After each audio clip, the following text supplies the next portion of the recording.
Welcome back to the Self-Reflections podcast. I'm your host, Klaudia Gebert. Today's episode is one that so many will resonate with, especially those navigating the quiet unraveling of relationships behind closed doors and the journey it takes to build yourself and your strength through all of that.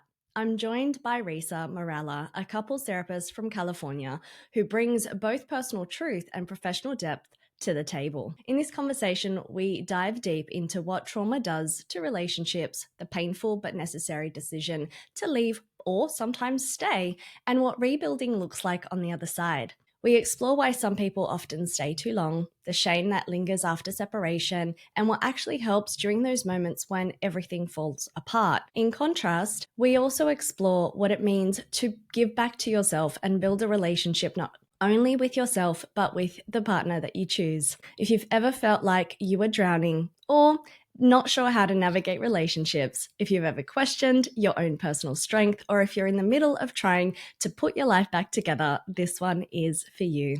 Let's get into it.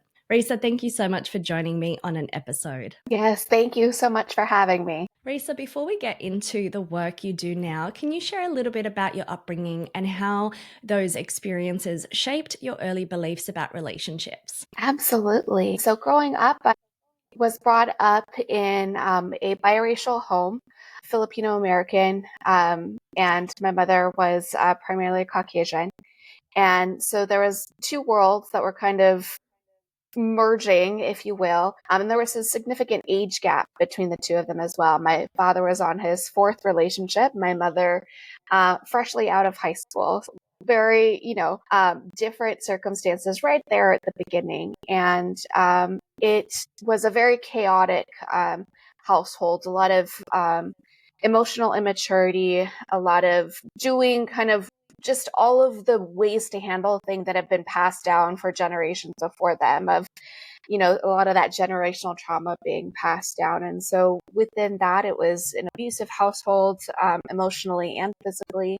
And a lot of that kind of transpired to the big blow up, if you will, of my parents deciding to end their relationship. And so that was all I really knew.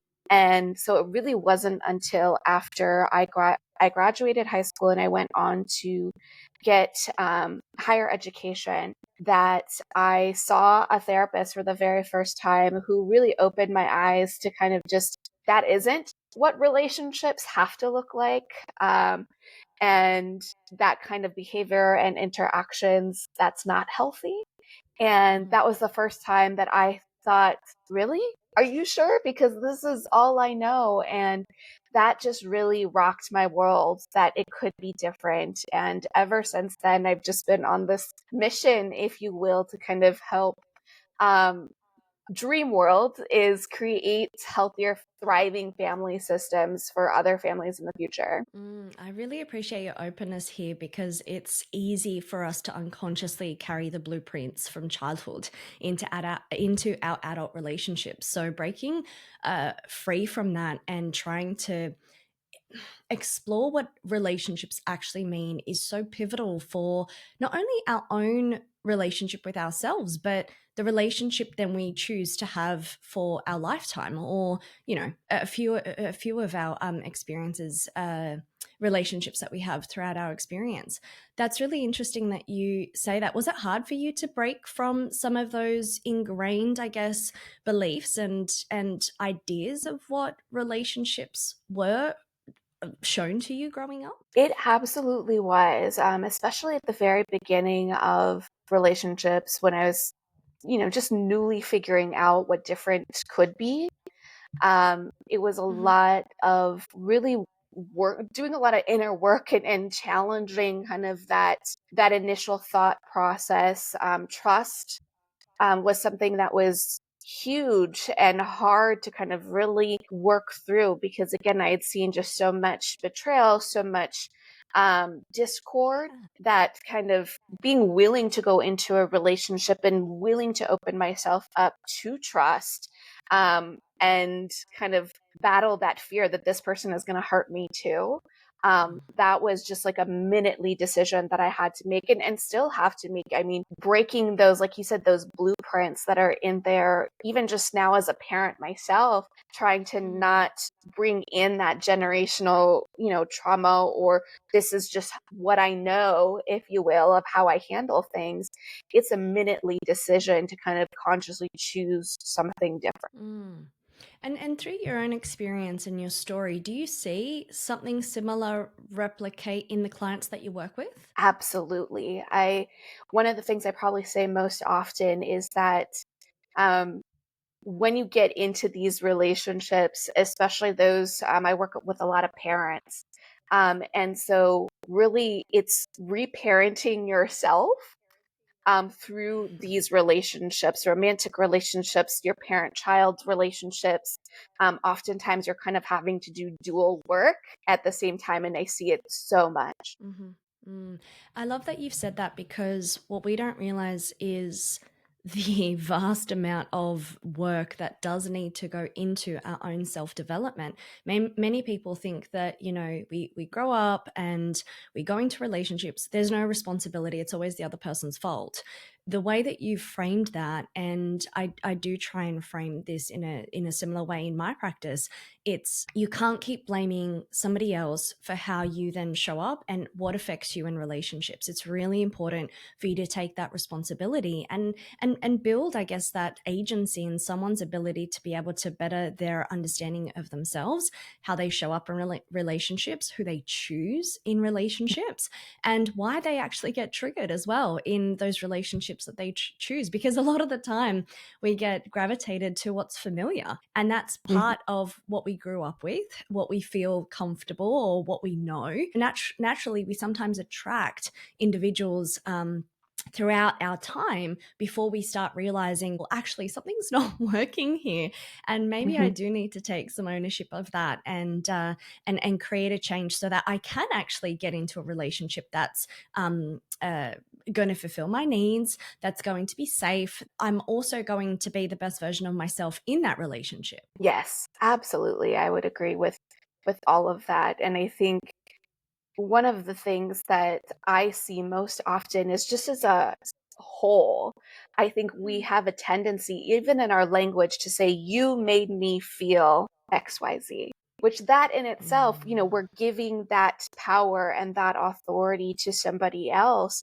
And it really trains our brain, I found at least, that it kind of removes that feeling that I can have a say in this. I can decide and make some of those decisions for myself.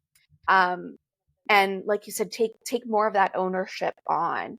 And so I think that there's really a key importance there of even just a shift in the language of I feel instead of you made me feel. Absolutely. Oh, I'm getting goosebumps as you say that. And hand on heart, there's been copious amounts of times that I even have been stuck in that, where I want to blame, I want to shift that blame because I'm not yet ready to take the responsibility of my own inner world. And sometimes that's easier to do.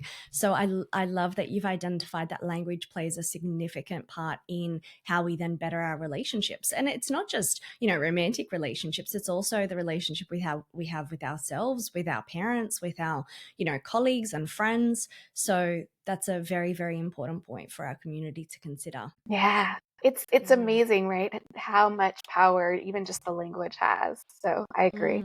My initial plan was to talk a little bit about trauma within marriage or relationships. Tell me a little bit about the work that you do, what you see with your couples in the ones that come through your practice, and how do you then help them navigate? I know this is a big question, but I'm sure we'll break it down. How do you help them navigate the challenges of, the baggage that they bring into relationships? Yes, I think first and foremost, a little bit, going back to what we had talked about is really owning your own piece. The joke, I've even put this on totes that I will give out at events that says, carry luggage, not baggage. And it's exactly that. I think we all just in life have baggage, and really it's important for us to first recognize that and maybe accept and be willing to say, yes, I do have my own set of bags that are coming into this relationship. And then the next piece is really kind of identifying what they are, maybe what those roots are, and really getting to know the good reasons why those bags have gotten packed in the first place. And so that's a lot of the work that I do with folks, is because I work a lot with folks from an attachment lens. And so really figuring out what is it that our brains, our bodies are naturally trying to protect us from. And so from that instinct of trying to protect, we develop these protective moves, if you will. And I see that so often in the folks that I work with, that even instinctually, without even thinking about it, they go into their protective moves if they get even the slightest hint of threat of danger or that trauma being triggered. And so if we're not aware, we're just, subconsciously going into that protective move. And maybe your protective move is to shut down, or your protective move is to protest and to get loud and to fight it. And so you may not even be aware why you're going into that move, but just instinctually you go there. And really kind of figuring out, taking a step back, where does that instinct come from? How can we really get to know that? Not to shame it, but to honor and to understand the good reasons why our protective moves have developed, because again, they likely come from a safety place trying to keep us safe. And then really figuring out, are they serving our current goals? So if our current goals in a romantic relationship is to come closer and to be more intimate and to be more loving, is protesting, getting loud, getting big, or shutting down, is that serving your ultimate end goal? And if the answer is no, then perhaps it's time for us to find a new protective move that still lets us feel safe, but is really serving that end goal that we want in our relationship. I find that what you've touched on there is super important for our community, because those who are already in therapy may have an understanding of attachment and what attachment theory is or attachment styles are. I really want to sink our teeth into discussing that a little bit, because I think that's the cornerstone of of what relationships are all about. It is the primary need, emotional need. It's to have secure attachment, but many individuals don't actually know what that refers to. So I want to kick us off into that, if you're comfortable to talk a little bit about attachment, even from your perspective and the clients that you work with. But from a psychological point of view, attachment theory, it actually explains our early bonds with caregivers that really shapes our relationships in adulthood. And the style of attachment that we develop largely is dependent on how consistently our emotional needs were met in childhood. And we can have one of a few attachment styles, and they do shift, and we'll talk about them in a moment. But you did highlight that attachment is a really, really pivotal thing. How does it show up for you in the clients that you work with? I think it shows up in kind of their willingness to get vulnerable and to be open with their partner. I think because it does require a great deal of safety and security, just naturally to get vulnerable. If we don't have that secure attachment, like you said, it becomes really difficult. And so sometimes we're navigating that dance. And if both partners are showing up with different attachment styles, now that's even, a more complex layer that you're having to kind of really sift through and get folks to a place where they're willing to go in there and they're willing to explore and create safety for one another.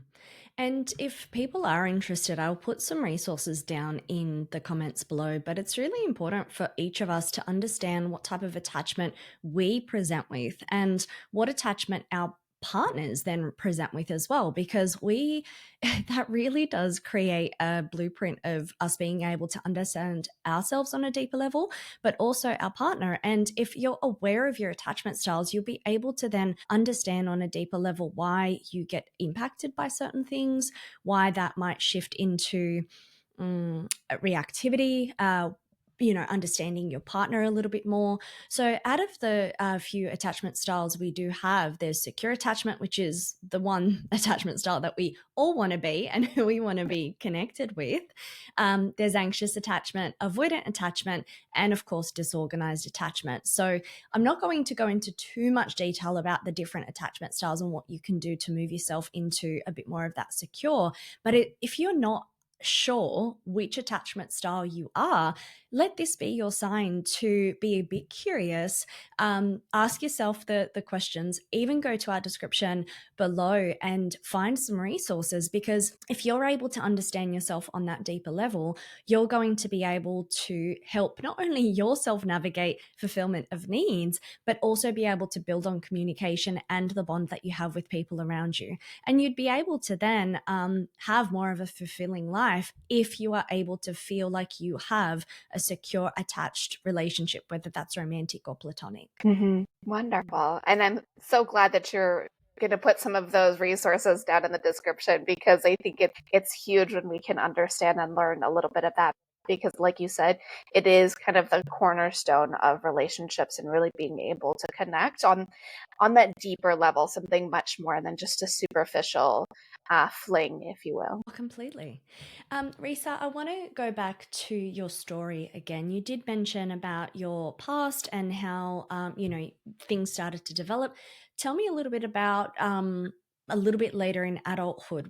What were some of the challenges that you faced, or things that you had to overcome, things that you're still overcoming? Yeah, so one of, going back to attachment styles, and now having the knowledge that I have, my attachment style that developed from childhood was definitely more of an anxious attachment style, because there wasn't that consistency of the needs being met, and it was almost kind of that it depended on how good of a child I was and whether or not my needs were going to be met. And so how I saw that really develop into adulthood was there was this just extreme pressure I had for perfectionism and how I showed up, and just an extreme fear, especially in relationships, that if I didn't get it just right, this person was not going to love me. They were going to leave me, and I was going to be alone. And so to kind of go into that place, and that mindset in a relationship, it made it really difficult to kind of, one, for me to live up to these really unrealistic expectations that I had for myself. And at the same time, for me to allow my partner to have any of their own emotional reactions, because I was constantly scanning for any little shift that was telling me, oh, they saw the wrong thing that I did, and this is it. This is the time that they're going to leave me. And so the amount of just insecurity that was building in the relationship, and kind of being able to relax and really enjoy and be in the relationship. Okay. And outside of relationships, I know that in our discovery call, you did mention that there was so much you had to navigate as you grew up into motherhood, and had to build not only the relationship with yourself, but navigate the relationships with your children. Yes. I think the biggest key that would I want to make sure to mention, because it kind of helps illustrate, if you will, where my journey in motherhood really started, is that my oldest child, so my first intro into motherhood, he was a high medical needs child. He stopped eating at the age of 3 weeks. Well, his issue started at 3 weeks old. He officially stopped eating at 3 months old. And so again, if we're looking at it from this person who had this really high self pressure to kind of be perfect and to know how to handle these things. Now here's a basic need: feed your child, that I couldn't do. And so the amount of insecurities that I naturally my voice was primed and ready. Again, my protection move is figuring out what was it within me that was causing this issue? Was it because I didn't do it just right? I wasn't just perfect. And so, again, it created just this dynamic that I really lacked a lot of grace and a lot of compassion for myself to go into motherhood. And especially in this particular circumstance where really even doctors to this day have no rhyme or reason for what happened, why it happened. So it wasn't just a me problem. It was a whole entire medical community that had no answers. And it was difficult. It continues to be difficult for when there's times that I stumble, especially as a parent. I think there's so much judgment that our society likes to dole out, a lot of unsolicited opinions for parents, especially. And so I'm already my worst critic. I know how to go into the self-criticism. And so really being able to slow down and stop and give myself a little bit more of that self-compassion and that grace that I'm so readily to give to other people, being able to kind of employ that to myself is a daily challenge, especially when it comes to motherhood as well, because that challenges. I mean, I don't know, every single milestone is a new milestone I've never done. So rightfully so, I don't have a manual.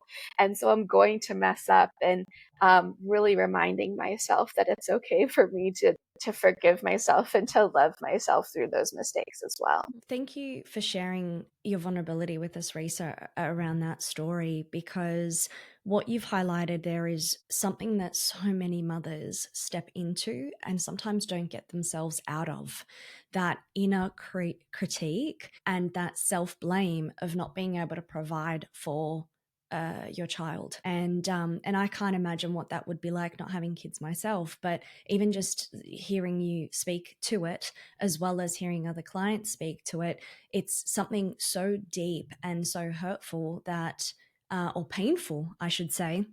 Even just hearing about it, I can't imagine what that would have been like for you, for your child in such a vulnerable position, but also how that rippled through your whole life and your existence at that time. Yeah, absolutely. It did, and it plays a role. And I'm so thankful. I'm much further away from that person today. All that said, though, I want for anybody out there listening, it's still a daily challenge. Like I have to minutely kind of remind myself. And so um, it if you're noticing that within yourself, that it is not just you, it is possible, it is work, but you're so incredibly worth it too.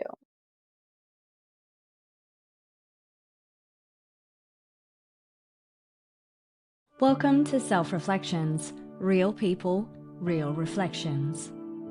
Whatever you're carrying, you don't have to do it alone. We're not just your average service. A space to come home to yourself one session at a time. A sanctuary where you feel seen, heard, and held. We meet you where you are, online or in person. Providing support across the lifespan from little ones to adults. Nurturing your mind, body, and relationships. Real people, real reflections.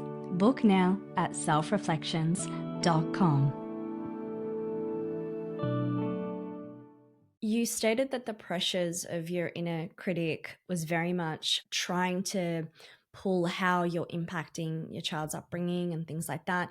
Did you know about attachment and fulfillment of needs before becoming a mum, or was that something that you were learning while you were going through this? Yeah, I was right at the end of my studies, if you will, to become a licensed therapist, as I was pregnant and as I had my first child. In fact, I remember studying for my final exams in the ER because my child was in there because of all the health issues he was having. So I had my child in one hand and I had my study material in the other hand, trying to kind of make sense of it, read through all of this sitting in the ER. So I knew all of these things conceptually. And I had done a lot of that work in individual therapy and knowing what that looks like as it shows up in my romantic relationships. But I don't think at that point I was putting two and two together when it came to my relationship as a mother. And it wasn't until, as I'm working through these things as well, that it's like I started having a little bit more insight into how it was manifesting as in this different role now, because I'd figured out a little bit more of what it looked like in the role of in girlfriend and the role of now wife, and then now figuring out what that looks like in the role of mom was a whole new separate challenge. And take my hat off to parents, because it's one thing to take care of yourself. It's another thing to take care of another living being. And many do go into that journey with a lacking insight, and rightly so. Like we think we're prepared, and sometimes we don't believe that the world has prepared us enough. But the fact that you were able to pull in the knowledge and continue then building yourself to not only challenge some of that inner critic and self-blame, but also show up in the way that your child needed through their difficulties. That's, again, take my hat off to any parent who puts a lot of effort into their child. Well, thank you. I appreciate your words very much. I am trying, for sure. And as I know most parents usually are, like I said, I work with a lot, and I don't think I've ever met a parent who isn't trying their best. Reesa, I want to pull from your experience working with couples. How does trauma play out in relationships that you've seen? What makes couples stay together, even though there's a lot of challenges? And what leads to finally making that call to end a relationship? I think that there's a couple pieces. I think that there's definitely those that are kind of able to stay together and stay together in a way that's not just maybe grinning and bearing it and just toughening it, tough it out, if you will. But ones that are really thriving and successful. Some of the things that I've noticed they have in common is that there's a willingness from both parties to really intentionally invest in pouring into the relationship. And also a willingness to get curious about their partner lifelong. I think one of the things I see most often is when you're kind of in those newer stages of dating, naturally there's a curiosity. Who is this person? You're asking the questions, getting to know their inner world. But after you've been together for a while, sometimes we get comfortable and we stop asking the questions and we stop getting curious. And meanwhile, that I've noticed as that happens, it increases the chances that we're going to miss each other, because we might be operating off of old information. I always tell couples that I work with, you wouldn't drive the streets today in 2025 with a map that was made in the 90s. You'd get lost. And so why is it that we feel perfectly comfortable in relationships, navigating relationships, operating off of assumptions based on information we gathered 10 years ago, when we change on a daily basis based off of our interactions and experiences and traumas, whatever we've encountered in life, that impacts who we are on a daily basis, and that's constantly evolving. And so again, some of that commonality is couples that are willing to intentionally choose to stay curious with each other and really get to know each other's inner worlds.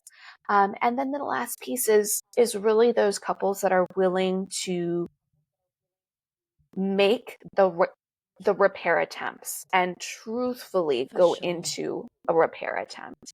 And so I find that the couples that are willing to do that tend to fare far greater than the couples who are maybe feeling stuck in like I have to be right. And so I'm willing to kind of just cross my arms and sit on my side of the hill until you come over to my side, or that are just stuck in kind of, well, this is the way that things are and there's no flexibility there. Those are the ones that I see have a harder time really navigating a relationship in a way that's really fulfilling to both parties. I love that you've mentioned that. You It seems as though what you're describing there is a sense of workability, right? Is this relationship workable? Are we both putting effort into it for it to work? And it's not supposed to be the generic idea of what we, think of as work, as in, i.e., job. No, Mhm. it's, is this something I'm willing to invest in? Is this something that is investing in me? Is it fulfilling my needs? Can we continue, like you said, repairing? It's fantastic that you've identified that, because many couples actually find themselves stuck in trying to, lack of a better word, beat a dead horse, that you're just trying. One party might be just trying and trying and trying, not realizing that the other party is not putting effort into it. And therefore you feel like you're dragging the person through the relationship, forcing them into something that they might not actually be putting effort in, they might say that they want it, but their actions actually don't follow through. So I love that you've distinguished the most important aspect of what it takes to put effort into a relationship. And this isn't just romantic relationships too. It's our friendships, it's platonic relationships with our family, our colleagues. It's about knowing that it is workable and that there is the opportunity for repair in a respectful manner when ruptures do occur. Fantastic. I love that. Yeah. And I think it's important to note that ruptures and complaints, we can have complaints in relationships. In fact, that's perfectly normal and healthy. And sometimes I find there's this old adage of, we can't fight. Oh, we're a couple that never fights, if you will, and that's good. And it's less about that. In fact, couples that know how to fight and fight fairly in a respectful and kind and loving way fare far better, in my personal opinion and practice, than those that don't fight, period. Because my question, if you're not fighting, period, is how much of these things are getting avoided or, swept under the rug because we're trying to go in favor of not rocking the boat, of just, oh, well, we'll get through it. It's really not that big of a deal. And meanwhile, like you said, maybe one partner is feeling like they're dragging the other, or the partner is sitting there going, I'm feeling so unfulfilled, or like my needs don't matter. And so I think that that's highly important too. That's so good. It's so easy for us to also misconstrue um, the word fight. It's not to come in guns blazing. It's very much knowing how to communicate and confront things. Things can be confrontational and things can get heated to a certain level, as long as it stays respectful and as long as you're focusing on the communication that's going to help repair that rupture. When there is very, very high intensity of fighting and arguing, we do want to highlight that that's where communication doesn't actually happen. You're just expressing your anger, and it might not necessarily be in the best possible way, because you then just want to be heard.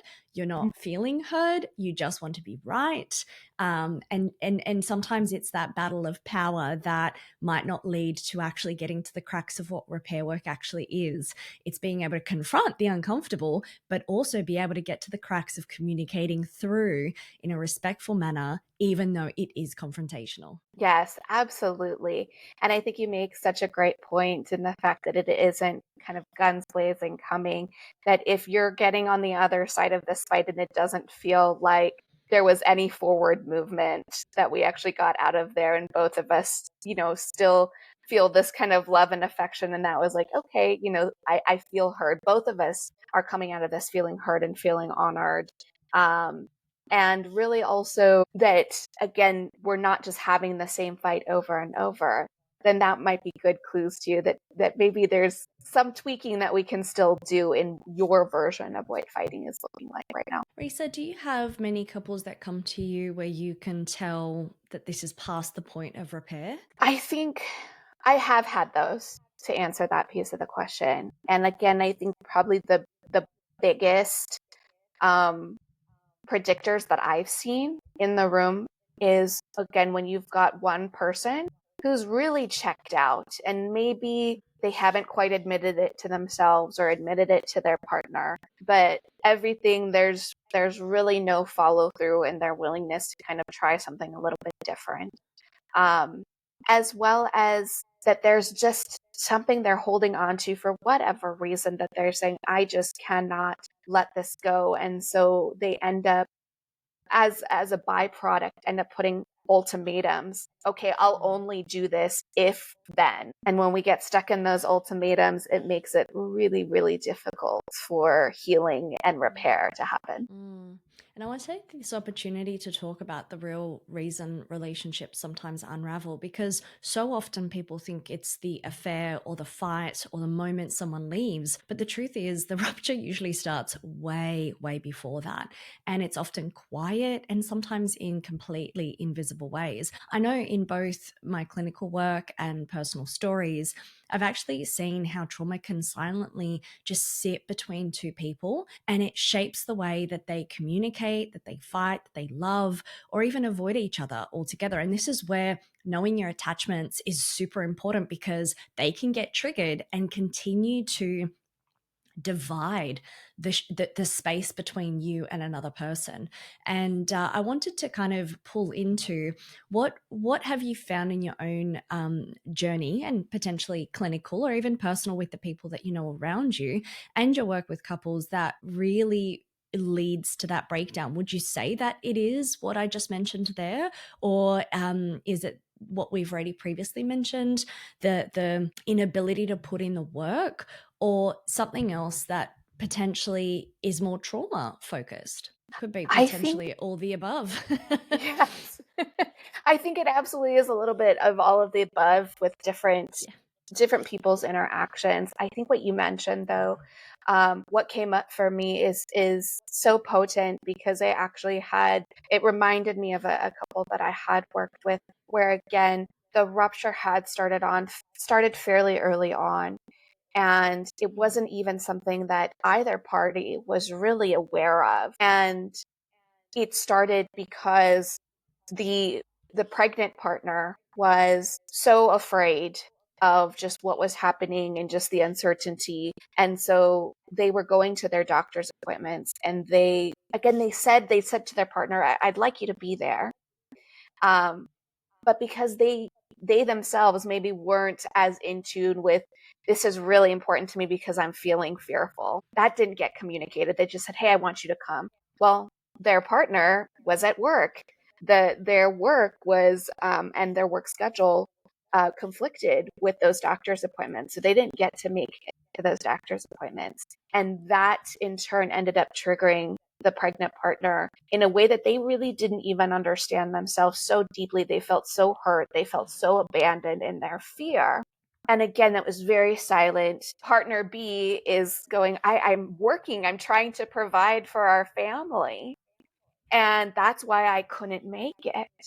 And yet all of this started, it just kind of started at this little kernel. And so then fast forward, now maybe they're really struggling with those night feeds. you know, Pregnant A, mom is tired and just going, please, can someone help me? Well, partner B is going, I have to work tomorrow morning, so I have to get some sleep. And so they leave mom up to do the night feeds. There again, she's feeling abandoned and hurt and left in this pain. And so it's those things where it just builds and builds and builds. And so even though each one of these on their own, you kind of look at it and you go, I think we could heal that. That feels like a pretty easy repair we can make and we can talk about. But as they add, it becomes bigger and it becomes more complex and harder to heal from. And now we're arguing about the dishes, maybe 10 years later, and it's really not about those dishes. Oh, this is so good. I'm so glad you identified this, because it highlights the dual ownership of how you impact the rupture of what the issue is, right? And I know that I've done a little bit of research into Gottman's Institute's research, but they actually look at the four horsemen. It's our kind of patterns that we engage in as a protective mechanism or an armor to try and not sink ourselves into deeper emotional pain. But what you've described in that example is it can easily lead to contempt, right? Yes. First, there might be criticism of the partner if they don't care. I'm always left alone. I have to battle all of this by myself. But then whether we call it contempt or resentment, there's, as soon as that bleeds into our view of our partner, it actually is the most harmful emotion for us to hold on to and experience, because that's where the rupture is very, very hard to repair thereafter. Mm-hmm. And it's such a significant, from the research, it's the biggest predictor of separation and divorce. And sometimes, because of our own ego and because of our own hurt parts, we just stay in that contempt. We stay in that resentment because we feel so hard done by. Mm-hmm. And we sometimes find it really, really hard to own, like in this example, our part in maybe not communicating clearly, not feeling like we have the language or the words or even the insight as to what we might need to better ask that of our partner for them to step into, or even test to see whether they can step into providing that for us. Yes, absolutely. And again, with those, one of the things I actually really love that Dr. John Gottman is very specific when he talks about his four horsemen, is that it's not necessarily that those things don't exist. Those four horsemen don't exist in relationships that are successful. The difference again is that in the relationships that are successful, they're willing to get insightful, to get aware that these things are happening. They're willing to make movement away from those things happening and make repairs to help heal those ruptures that have happened. Because you're absolutely right. It is so difficult to step into that place of saying, what was my part and how can I own my part in what happened here and in this rupture? Because I think even just from a safety instinct, sometimes our brain is trying to make sense and convince us in those moments. If I admit some fault, then maybe my needs and my hurts won't get heard and won't be justified. And so then there's this instinct to hold, like you said, and to dig our feet in and go, I'm not giving this up because this is the only way that I'm feeling justified in this moment and justified in my hurt and my pain. And there's a fear that if I let this go, I'm invalidating that hurt and that pain, versus a willingness to kind of let our partner into that hurt and our pain, allow our partner the opportunity to hear and empathize and repair that pain, so that we can then also own our part and say, gosh, I didn't set you up for success in that moment because I did not communicate exactly what my needs were. I don't know that I knew what my needs were, and that wasn't quite fair. But that's so natural, right? So many of us might not have the insight at the time, especially when emotions run high. I know there's been times where I'm not even making sense when I'm speaking, but I definitely want to get my point across, whatever that point is. And then it gets lost in the emotion of the moment. And just in all of that, what we're highlighting here, it's not unusual. It's not unique stories. These happen to all of us in our relationships. And what we can do is take responsibility to get a better relationship with ourselves, know ourselves on a deeper level, for us to be able to understand what might be lacking there that we might still need to develop, or we might need to grow skills in. And how are we then attracting potential relationships into our life that actually are more of a reflection of our wounds rather than something that might be fulfilling our needs? Yes, absolutely. And I think, as you said, if we can get really in tune with what we need, where does that come from? How can we best communicate that? We really do. It's kind of a win-win, even though maybe it's not our instinct to go into it. It's a win because when we're setting the people up that we're in a relationship, again, whether it's romantic relationship or platonic, we're setting them up for success to actually be able to meet our needs in the way that we need them to be met. And then the win for you is, hey, you get your needs met in a way that feels really good. And so is there a willingness for you to go in there and explore even the dark parts of yourself that maybe you don't quite want to look at because it feels scary? A willingness to go in there and get to know them, not to shame, those parts, but really to honor them and let them know that there's validity in the way that they feel, and how can we communicate that to others. And to add to that, early in my relationship, it was very much about trying to hurt the other person because I know I was hurting.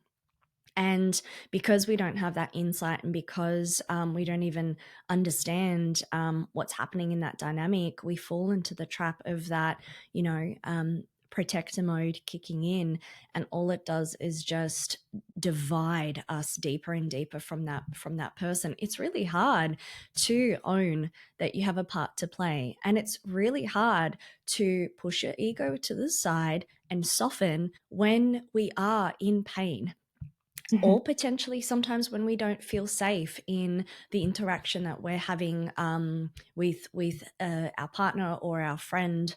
And I just want to say to our community, it does get easier. There are times where I literally have to get on the phone to my bestie for her to talk me down from just going guns blazing, because that is an ongoing practice.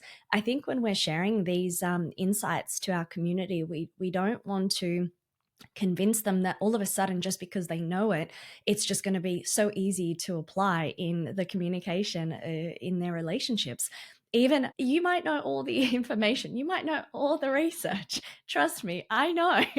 There are times where you still have to reach to other people in your corner to be able to help navigate through the pain and the hurt and those protector modes that just want to cause pain around you to the people that have caused pain to you. So please rely on your support system. Please acknowledge if that's the case within you, and it sometimes then happens even years after you've been practicing the work. Please don't get hard on yourself. It is a very normal, natural thing that happens, and it's just about being beautifully human. But if we're able to understand that on a deeper level and understand ourselves on a deeper level, we're able to pull into that momentary, oh, I can't do this alone, and I know that if I do, I might actually hurt the partner that I'm trying to repair with, or the person I'm trying to repair with, and I might even hurt myself more than I'm currently hurting. So please, at the very least, normalize that for yourself, that sometimes we put our foot in it, and other times we're able to catch ourselves early and navigate our way out of those unhelpful ways of trying to regain power and control in relationships. Yes, absolutely. And I think the more that we can also normalize when people do come to us for help, that it's okay for us and for them to seek help, because you're so right. We need support because it's hard work. To finish us off, what helped you build your relationship with yourself, and how do you help people in your practice build better and stronger relationships with themselves? I think for me personally, what's been very helpful is because I'm a very passionate giver of compassion and love to other people, is really helping myself kind of reflect, and honestly, becoming a mother has helped me so much, because they're probably the ones that I pour into the most as far as when it comes to that love and just that compassion. And so really framing it for myself, that when I start to go into that mode of really kind of wanting to go into protector, or wanting to go into self-critique, or whatever it is that's coming up for me in that moment, of how would I address my children if they came to me with the same issues, and being able to see it from that lens, and offer the little me inside that same love and compassion that I feel like I'm pretty good at giving my children. And so that's one of the ways that it's been really helpful for me, is to take a beat and to really reflect, if the tables were turned and my children were struggling with the same thing. And then for others, a lot of the work that I do with couples is finding their kind of center. So for some of them, it is their children as well. And so how can we really help them to understand and to really confidently accept, maybe, that the minute they invest in themselves, that they invest in their relationship, which is, I think, for many of the folks that I work with, is kind of counterintuitive, especially my parents that I work with. There's an instinct that once we become a parent, like, it's all about them. There's We don't have time for our own self-care. We don't have time to like go on date nights or whatever that looks like. It's just kid. And I think just as adults that we kind of get wrapped up into what we need to do for work and how we need to show up for others, that there's this just natural instinct to put ourselves on the back burner, put our relationships on the back burner. And really kind of what I've seen is that it's actually much more necessary and paramount for us to invest in ourselves and to invest in our relationships. And the minute that we start to do those things, we are actually giving ourselves more capacity to show up in the ways that we want to for our children, for our friends, for our lovers, whatever that looks like. Thank you. And is there anything I haven't asked about that you'd like to share with our community? I think we covered a whole lot of good stuff. So hopefully it's helpful for anybody listening. I love that. I will have Reesa's details in the description below. However, Reesa, can you share with our community how they can get in touch with you? I would love to. The best way to find me is through my website, which is embracerenewaltherapy.com. Again, we're embracing that renewal for our relationships, for ourselves. That's the heart and the spirit of it. I actually on there provide a lot of workshops, and those workshops are virtual. So even though I'm in California, they are offered to anyone that has an internet connection. So I offer couples workshops, parent workshops. And so you can find all of that information on my website, as well as links to my social media, links to my own podcast as well, which is called The Real Family Eats. And all of that information, again, can be found easiest on my website. Amazing. And thank you so much for joining us on our episode, Reesa. Thank you for having me. I enjoyed it. And to our community, thank you for always tuning in. If this episode resonated with you, please share it with someone who might need it. As always, like, subscribe, or leave a comment below. We love hearing from you. And until next time, take care and keep reflecting.